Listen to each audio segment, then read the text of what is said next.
الحمد لله وكفى وسلام على عباده الذين اصطفى أما بعد فأعوذ بالله من الشيطان الرجيم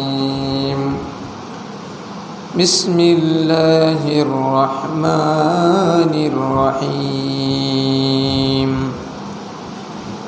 ثم قست قلوبكم من بعد ذلك فهي كالحجارة أو أشد قسوة وإن من الحجارة لما يتفجر منه الأنهار وإن منها لما يشقق فيخرج منه الماء وإن منها لما يهبط من خشية الله وما الله بغافل عما تعملون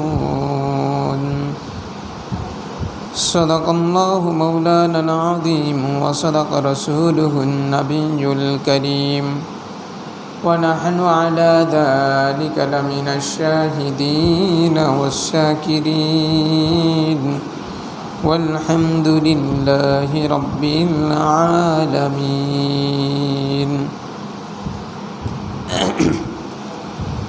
الحمد لله সমস্ত প্রশংসা সেই মহান রব্বুল আলামিন আল্লাহ তাআলার দরবারে, যে মহান রব্বুল আলামিন আল্লাহ তাআলা আমাকে আপনাদের সকলকে জুমার সালাত আদায় করার লক্ষ্যে মসজিদে আসার বসার তৌফিক দান করেছেন। এর জন্য সকলেই দিল থেকে পড়ে নেই আলহামদুলিল্লাহ। আমি যে আয়াতে কারিমা তেলাওয়াত করেছি সূরাতুল বাকারার ৭৪ নম্বর আয়াতে কারিমা, এই আয়াতে কারিমায় 3 গুণ বিশিষ্ট পাথরের কথা আল্লাহ তাআলা উদাহরণ হিসেবে উল্লেখ করেছেন। এখন পাথরের সাথে কার উদাহরণ দিয়েছেন আর পাথরের সাথে কেন আল্লাহ তাআলা উদাহরণ দিয়েছেন, উপমা দিয়েছেন,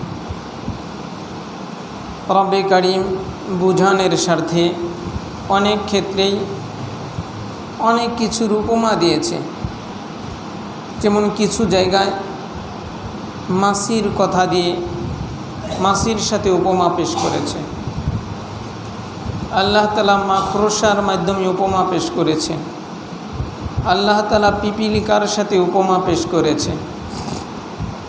কিন্তু এই আয়াতে কারিমায় পাথরের সাথে উপমা পেশ করেছেন রব্বে কারীম। কাদের? সেটা হলো মানুষের অন্তর, আত্মা। মানুষের আত্মা হলো মূল বিষয়। পুরা দেহ এটা একটা কভার। যেমন একটা বোতলের ভিতরে ঔষধ থাকে, এই ঔষধ মূল, আর এই ঔষধকে বহন করার জন্য কাচের বোতল কিংবা প্লাস্টিকের বোতল ব্যবহার করে। অনুরূপভাবে আমার আপনার মূল বিষয় হলো অন্তর, আত্মা।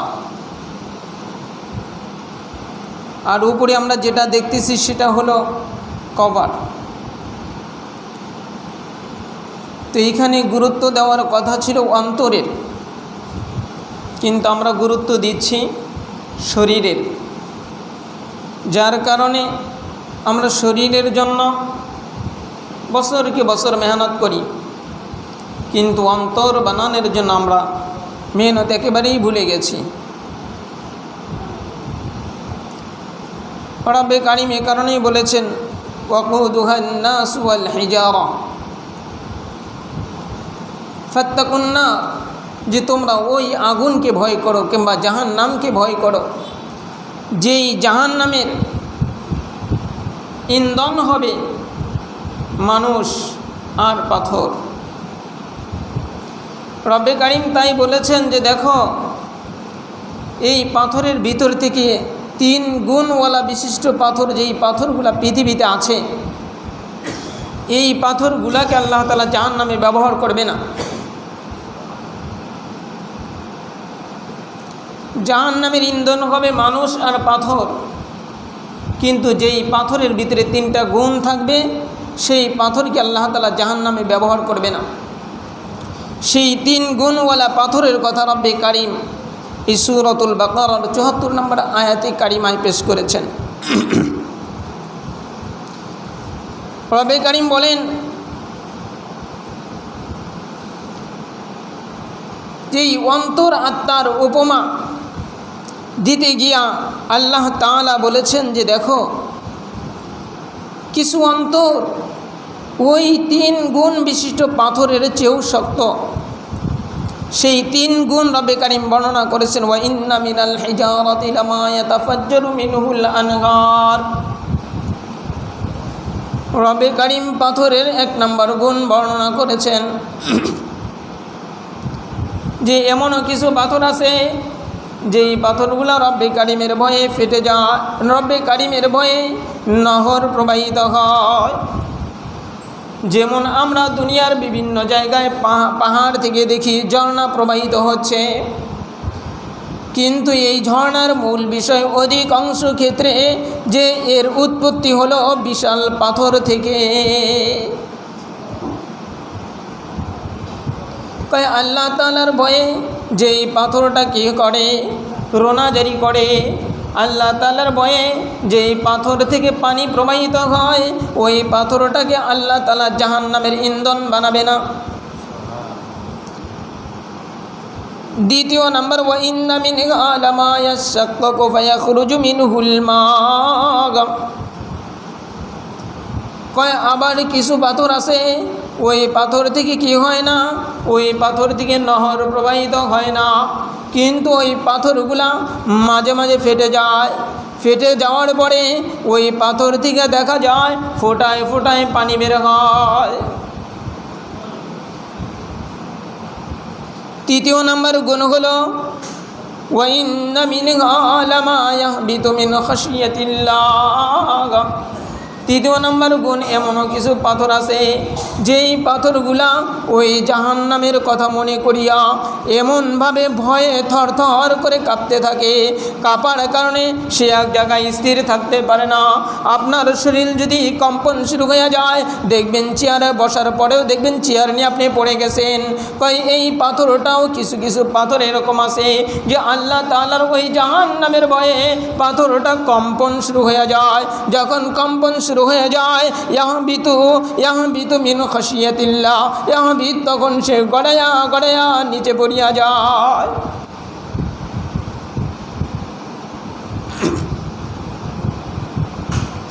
কয় আল্লাহ তাআলা জাহান্নামে জ্বালাবে মানুষ আর পাথর, কিন্তু যেই পাথরের 3টা গুণ আছে ওই পাথরকে আল্লাহ তাআলা জাহান্নামে জ্বালাবে না।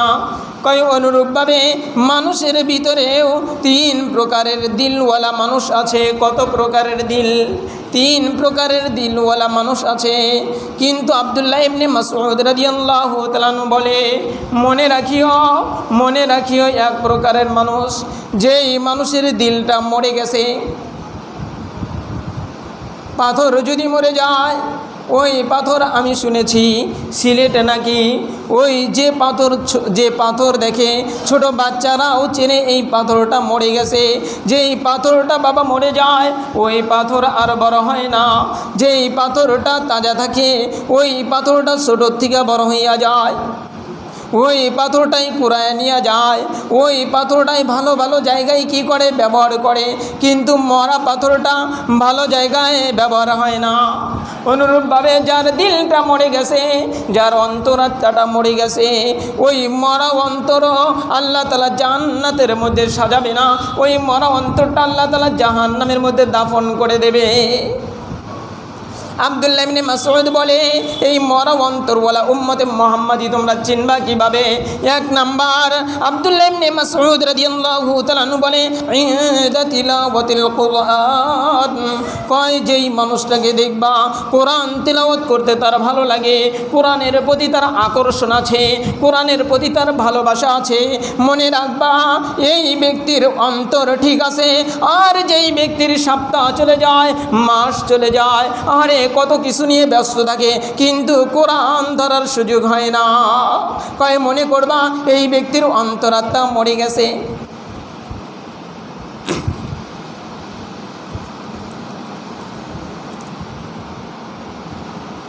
কোনো এক মুফাসসির বলেন, নামটা আমি এই মুহূর্তে ভুলে গেছি, উনি বলেন যে মনে রাখিও তুমি কোরআনের একটা গুরুত্বপূর্ণ হক হলো তুমি সারাদিন না দেখে তেলাওয়াত করেছ, মুখস্থ তেলাওয়াত করেছ, কিন্তু তুমি কোরআন কি খুলে পড়তে পারো নাই।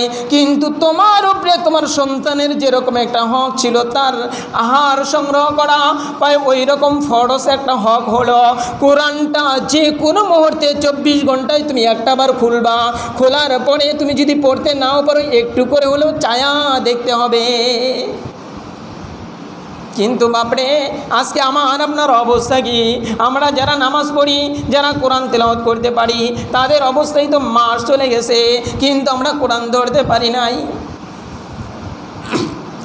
এই কারণেই তো রাসূল করিম সাল্লাল্লাহু আলাইহি ওয়াসাল্লাম হাদিসের সারমর্ম বর্ণনা এরকম বলেন যে এমন একটা জামানা আসবে যেই জামানা কোরআন তেলাওয়াত করবে কিন্তু কান পর্যন্ত পৌঁছবে না, দিল তো দূরের কথা, কান পর্যন্ত পৌঁছবে না।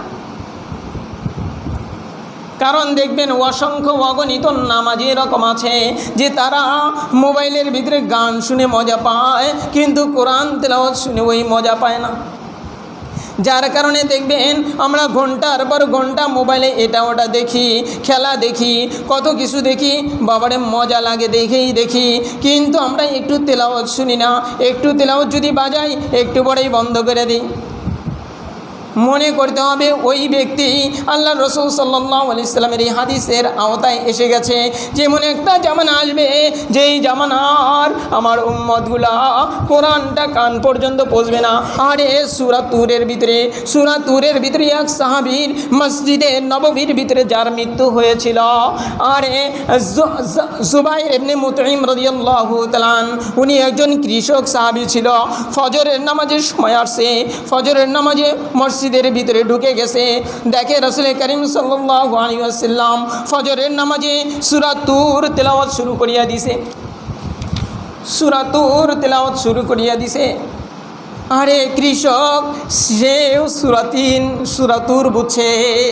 আর আজকে আমি আর আপনি সমাজের বড় বড় লিডার হয়ে গেছি, তাও সূরা তুর কোথায় আছে? সূরা তুর কোন বিষয় নিয়ে নাজিল হয়েছে? সূরা তুরের ভিতরে কয়টা বিষয় আল্লাহ তাআলা বর্ণনা করছে আমরা জানিও না, জানার চিন্তা ফিকিরও নাই। আমরা আবার মনে করি আমরা আবার আল্লাহ তাআলার সুধারণা রাখি, কবরে আমাদের অবস্থা ভালো হবে। গুনার আড্ডাখানা বানাইছি, যার যার বাড়ির ভিতরেই গুনার আড্ডাখানা, যার যার বাড়ির ভিতরেই গুনার মার্কাজ বানাইছি। আবার আল্লাহ তাআলার উপরে সুধারণা রাখি যে আল্লাহ আমাকে মাফ করিয়া দেবে। আরে ওই সাহাবী যখন মসজিদে নববীতে ঢুকছে, ফজরের নামাজটা যখন শেষ হয়ে গেছে, মসজিদের বাহিরেই লোহার জাতীয় তার কিছু যন্ত্রপাতি ছিল, এগুলা মসজিদের বাহিরেই রাখছে। সবাই চলিয়া গেছে, দেখে জুবাইর ইবনুল মুতঈম রাদিয়াল্লাহু তাআলা উনি ওঠে না। রাসূল করিম সাল্লাল্লাহু আলাইহি সাল্লাম তাকে ডাক দিছে, আসো। দেখে যে জুবাইর ইবনুল মুতঈম রাদিয়াল্লাহু তাআলা চোখ দিয়ে ঝরঝর করিয়া পানি পড়ে। তখন রাসূল করিম সাল্লাল্লাহু আলাইহি ওয়াসাল্লাম বলে, ও জুবাইর ইবনুল মুতঈম, তুমি কেন এই মসজিদে বসে আছো? তুমি একজন কৃষক মানুষ, তুমি তো চলে যাওয়ার কথা ছিল, কিন্তু তুমি যাও না, তুমি কেন কান্না করো? তখন বলি, ইয়া রাসূলুল্লাহ, ইয়া হাবিবাল্লাহ, আমি তো আজকে এই যে সন্তানাদির জন্য কত কষ্ট করি, কিন্তু আমি যেই সফরে রওনা দিছি আখিরাতের সফরে, আমার আমার তো কোনো পুঁজি নাই, আমার তো কোনো পুঁজি নাই। কত সাহাবী আপনার পায়ের কাছে বসিয়া থাকে, কত সাহাবী ওই যে সুফার মধ্যে কোরআন তেলাওয়াত করে, কিন্তু ইয়া রাসূলুল্লাহ আমার সেই সুযোগ নাই, আমাকে মানুষের বাড়িতে কাজ করতে হয়। তো আচ্ছা তুমি কি বলতে চাও? তখন বলি ইয়া রাসূলুল্লাহ, ইয়া হাবিবাল্লাহ, আপনি যেই সূরাটা তেলাওয়াত করছেন ওই সূরাটা আমাকে একটু মুখস্থ করায় দেন। জুবাইর ইবনুল মুতঈম রাদিয়াল্লাহু তাআলা আনহু কে রাসূল করিম সাল্লাল্লাহু আলাইহি ওয়াসাল্লাম তখন শুনাইতেছে, ওয়াতুর ওয়া কিতাবিম মাসতুর ফি রাকিম মানসুর, এরকম করতে করতে যখন আসছে ইন্না আযাবা রাব্বিকা লাওয়াকি, যখন এই আয়াতটা আসছে যে নিশ্চয় নিশ্চয় আল্লাহ তাআলার আযাব অবশ্যই আসবে, এই আয়াতটা যখন আইছে তখন হাউমাউ করিয়া কাঁদিয়া দিছে। কাঁদিয়া দেওয়ার পরে যখন রাসূল করিম সাল্লাল্লাহু আলাইহি ওয়াসাল্লাম বলছেন মা লাহু মিন দাফি, আল্লাহ তাআলার এই আযাবকে কেউ প্রতিহত করতে পারবে না। ওই অবস্থায় কাঁদতে কাঁদতে পড়িয়া গেছে আর দুনিয়া থেকে চলিয়া গেছে। কারণ কোরআন তাদের কলিজায় লাগছে, কোরআন তাদের কলিজায় লাগছে। কোরআন আজকে আমাদের মুখ পর্যন্তই আসে না, কান তো দূরের কথা। তাই এক নাম্বার কয় দেখবা যে অন্তরটা ওই যে মরা পাথর আর তাজা পাথর মনে রাখিয়েন, হাঁটবেন আর চিন্তা করিয়েন আমি কি মরা পাথর না আমি তাজা পাথর। একটু নিজের দিলকে নিয়ে চিন্তা করিয়েন, যদি আপনার দিলটা মরা পাথর হয় তাইলে কয়টা গুণ আব্দুল্লাহ ইবনে মাসউদ বলেছে, কয় তার কোরআনের কাছে আসতে পারবে না, কোরআনের কাছে আসলেই তার গা জ্বলাপড়া শুরু করবে, সময় তার হবে না। কিন্তু ফেসবুকে সময় দিবে, ইউটিউবে সময় দিবে, বিবিকে সময় দিবে, সংসারে সময় দিবে, কিন্তু দেখবা যারা মরা অন্তরওয়ালা এরা কোরআনের কাছে সময় দিতে পারবে না। দ্বিতীয় নাম্বার আব্দুল্লাহ ইবনে মাসউদ বলেন ইনদা মাজালিসিজ যিকরে, সে কি করবে না আল্লাহ তাআলার স্মরণের মজলিসে বসার সুযোগ হবে না। এর ব্যাখ্যায় অনেকগুলা ব্যাখ্যা করেছে। একটা ব্যাখ্যা হলো যে ওই অন্তর আল্লাহ তাআলার শান বুঝবে না, আল্লাহ তাআলার শান বুঝবে না। আরে বাসা হারুনুর রশিদ ওই যে আয়াতটা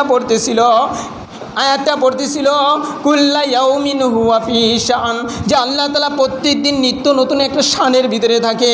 বুঝে আসা নাই বাদশার, তখন মন্ত্রীকে বলছে আয়াতটা আমাকে বোঝানোর ব্যবস্থা করো যে আল্লাহ তাআলা প্রত্যেকদিন নিত্য নতুন শান কি তার। তখন এক গোলাম আলেম তাকে বুঝাইয়া দিছিল শানগুলো আল্লাহ তাআলা নিত্য নতুন শান হলো, দেখো মরার ভিতর থেকে আল্লাহ তাআলা জীবিত বের করে, আবার জীবিতর ভিতর থেকে আল্লাহ তাআলা মৃত বের করে, আবার দেখো অসুস্থকে আল্লাহ তাআলা সুস্থ করে তোলে, আবার দেখো একজন সম্মানওয়ালাকে আল্লাহ তাআলা বেইজ্জতির আসনে নামায় দেয়, আবার একজন নিম্নমানের মানুষ অনেক উচ্চ মানের মানুষ হয়ে যায়। কয় এগুলা সবগুলা হলো আল্লাহ তাআলার শান।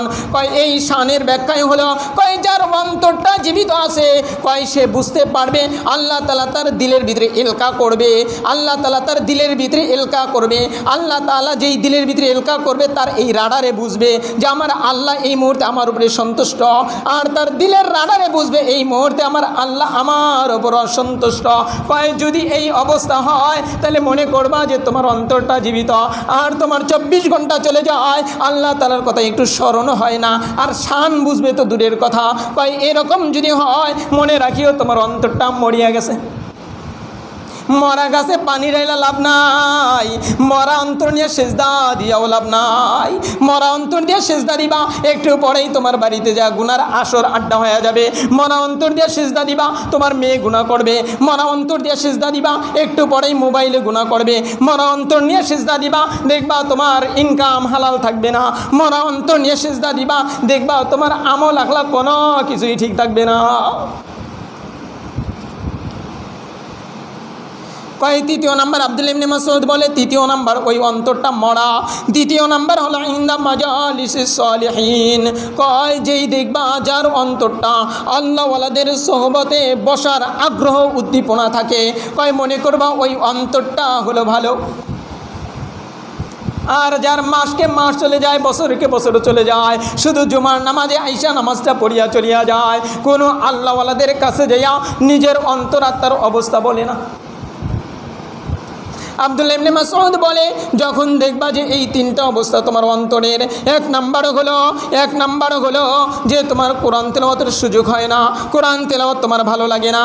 2 নাম্বার হলো আল্লাহ তাআলার শান এই দিলে বুঝে না। 3 নাম্বার হলো আল্লাহওয়ালাদের সহবতের প্রতি তার কি থাকে না, দিলটা আকর্ষণ থাকে না। তাই এই অবস্থা যদি হয় তাহলে তুমি কি করো, ফাসআলিল্লাহ কলবান আখার, কই তুমি মরিও না যতক্ষণ না পর্যন্ত আল্লাহ তাআলা তোমাকে আরেকটা অন্তর দান না করে। এর আগে তুমি মরিও না। আরে তাদের অবস্থা কেমন ছিল, কয় এই 3 অবস্থাকে আবার যদি তুমি পরিবর্তন করতে আর একটা অন্তর আনতে চাও তাহলে তোমাকে 3টা কাজ করতে হবে। উলামায়ে কেরাম 3 কাজের 1 নম্বর কাজ বলেন যে প্রচুর পরিমাণে তোমার চোখের পানি ঝরাইতে হবে, প্রচুর পরিমাণে তোমার চোখের পানি জড়াইতে হবে। আর এই হাদিস শরীফের ভিতরে আছে হযরত আবু বকর সিদ্দিক রাদিয়াল্লাহু তাআলা একদিন দেখে যে মসজিদের কোণায় নামাজে দাঁড়ায় দাঁড়ায় কান্না করে। তার এক সঙ্গী বলতেছে যে হে আবু বকর, তুমি কেন এরকম কান্না করো? কয় আমি কান্না করি ওই যে ইন্নাল্লাহ আশতারা মিনাল মুমিনিনা আনফুসাহুম ওয়া আমওয়ালাহুম বিআন্না লাহুমুল জান্নাহ। কয় এই যে সূরা তাওবার 111 নম্বর আয়াত, কয় এইটা পড়ার কারণে আমি কান্না করতেছি। কয় কে এটা তো সুসংবাদের আয়াত, আপনি কেন কান্না করেন? কয় আরে এই আজকের দিনের আগ পর্যন্ত এই আয়াত নিয়ে আমি কান্না করি নাই, কিন্তু আজকে আমি কান্না করি। আমার যখন দোকান ছিল, আমার যখন মক্কার বাজারে দোকান ছিল, ওই দোকান থেকে একটা মহিলা কাপড় ক্রয় করেছিল। এখন দীর্ঘদিন পরে ওই কাপড়টা ওই মহিলা নিয়ে আসছে। মহিলা নিয়ে আইসা বলতেছে, হে আবু বকর, ধরো তোমার দোকান থেকে আমি দীর্ঘদিন আগে একটা কাপড় কিনেছিলাম, কিন্তু এই কাপড়টা আমার পছন্দ হয় নাই, এই কাপড়টা তুমি ফেরত নিয়ে আমাকে টাকা দিয়ে দাও। তখন আবু বকর বলে, দেখেন যে এতদিন আগে আপনি এই কাপড়টা নিছেন, এখন কেন কাপড়টা নিয়ে আসছেন? তখন বলে, কারণ একটাই আমার পছন্দ হয়নি, আপনি আমাকে টাকা দেন। তো আমি তাকে টাকা দিয়ে দিছি, আমি আমার কাপড়টা নিয়ে নিছি, কিন্তু এই কাপড়টা যখনই দেখি তখনই আমার এই আয়াতটা স্মরণ হয় আর কান্না শুরু করিয়ে দেই। কারণ আল্লাহ তাআলাও যদি আমাকে কাল কিয়ামতের ময়দানে, হাসরের ময়দানে বলে যে ও আমার বান্দা আবু বকর, ইন্নাল্লাহ আশতারা মিনাল মুমিনিনা আনফুসাহুম ওয়া আমওয়ালাহুম বিআন্না লাহুমুল জান্নাহ, আমি তোমার কাছে জান্নাত বিক্রি করছিলাম তোমার জান আর মালের বিনিময়ে, কিন্তু এখন তোমার জান আর মাল আমার দরকার নাই, তোমারটা তুমি ফেরত নাও, আমার জান্নাত আমাকে দিয়ে দাও। যদি আল্লাহ এইটা বলে, এই কাপড়টা যখনই দেখি আর ওই আয়াতটা যখনই তেলাওয়াত করি তখনই আমার কান্না আসে। মেরে বাপও বোঝার বিষয়, আজকে আমাদের অবস্থা কেমন হয়ে গেছে। ওই ছোটো বাচ্চারা যেরকমভাবে খেলতে যায় কি করে, ঝগড়া করে, খেলতে যায় ঝগড়া করে। এখন আমাদের বুড়া করে অবস্থা এরকম হয়ে গেছে, সমাজের ভিতরে সাধারণ বিষয় নিয়ে আমরা ঝগড়া শুরু করিয়া দেই। অর্থাৎ মনে রাখিও বাবা, মনে রাখি এটা হলো অন্তরের কারণে তোমার এই অবস্থা হয়ে গেছে। তুমি যত বুড়া হচ্ছ তোমার তত অন্তর নাবালেগ হচ্ছে, যার কারণে ছোট বাচ্চারা খেলতে যায় যেরকম ঝগড়া করে। তোমরা সমাজের ভিতরে থাইকা আপন ভাই ভাই একসাথে থাকবা, কারণ তোমরা বুড়ো হয়ে গেছ। মনে রাখিও ওই যে কি চাউল জানি আছে, ওই চাউল পুরান চাউল নাকি ভাতে বাড়ে। ও বাবা, যখন তোমরা কি করবা, অন্তরটা যখন ভালো হয়ে যাবে সবাই দেখবা একত্রে থাকতে পারবা। আর অন্তরটা যখন খারাপ হয়ে যাবে তখন ওই ছোট বাচ্চাদের মতো নির্বোধ অবুঝ হয়ে যাবে, তখন সাধারণ বিষয় নিয়ে টুকাটুকি শুরু হয়ে যাবে। তাই মেরে বাপও আমার আপনার অন্তরটাকে যদি আমি আর আপনি শুদ্ধ করতে চাই, পবিত্র করতে চাই, তাহলে এই যে আল্লাহওয়ালাদের কাছে যাইয়া কোরআনওয়ালা হইয়া কোরআনের নূর দিলের ভিতরে ধারণ করিয়া তারপরেই নিজের অন্তরাত্মাকে পবিত্র বাবা করা সম্ভব। নচেত বাবা দেখবেন ভাই ভাই দ্বন্দ্ব লাগবে, নচেত দেখবেন যে সমাজের এ ও ওর সাথে দ্বন্দ্ব করবে। তাই বাবার হাতে ধরে পায়ে ধরে আমি বলি, আমার বলার অধিকার আছে এবং কি আমার বলার দায়িত্ব, তাই আমি বলি আপনি মানবেন কি মানবেন না এটা হলো আপনার ব্যাপার। তাই মেরে বাপ ও সমাজের ভিতরে আমরা ঝগড়াঝাটি না করি, আমরা সবাই আপন ভাই ভাই হয়ে যাই, দেখবেন শান্তিতে ভরে যাবে। নচেত বাবা মনে রাখিও, তোমার ওই চেয়ারটা যে চেয়ার আছে, তোমার যে খাটি আছে, তোমার বাবাও ছিল কিন্তু সে নাই। যেদিন তুমি আর আমি থাকবো না সেই দিন কিন্তু কোনো ঝগড়াঝাটি কিছুই থাকবে না। তাই বাবারে আমার আপনার দিলকে বুঝায় যে আরে আর এক ভাইয়ের সাথে আমি কেন দ্বন্দ্ব করব। আমরা সকলেই মিলেমিশে সমাজে বসবাস করার চেষ্টা করি, ইনশাল্লাহ করবো তো ইনশাল্লাহ। আল্লাহ সকলকে কবুল করেন, আল্লাহ সকলকে কবুল করেন। ওয়া আখিরু দাওয়ানা